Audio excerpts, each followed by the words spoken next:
Throughout our life, there are times when we need to speak in front of a group. It might be a work presentation, or giving a toast, or giving an award acceptance speech, or even speaking up for a cause. It's natural to be nervous. Sometimes, though, our nerves go into overdrive and develop into high level stress and anxiety. Here's one strategy that will help you combat your anxiety. It's called the Worry Experiment from the book The Anxiety First Aid Kit.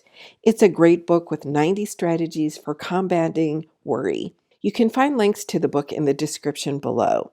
Here's how it works. Create a sentence of no more than 25 words.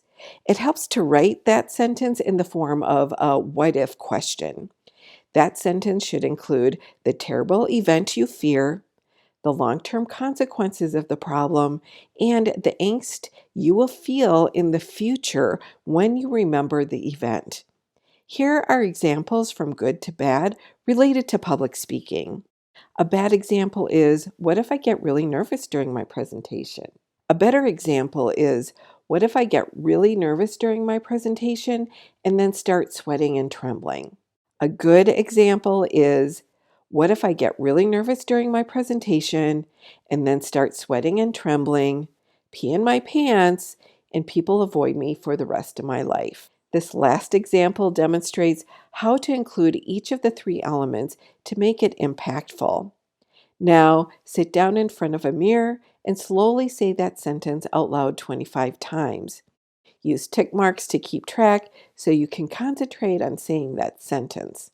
It's best if you do this without interruption. Once you're done, compare how you felt from the first sentence to the last. Most likely by the end, you won't feel as anxious anymore. Also, use this time to gain a better understanding of your worry patterns and how you respond to them. It's often the unknown that causes the fear to spiral into high levels of anxiety. As soon as you put words to your fear, it can lessen its impact. Remember, this is just one technique of many that you can try. And I highly recommend the book, The Anxiety First Aid Kit.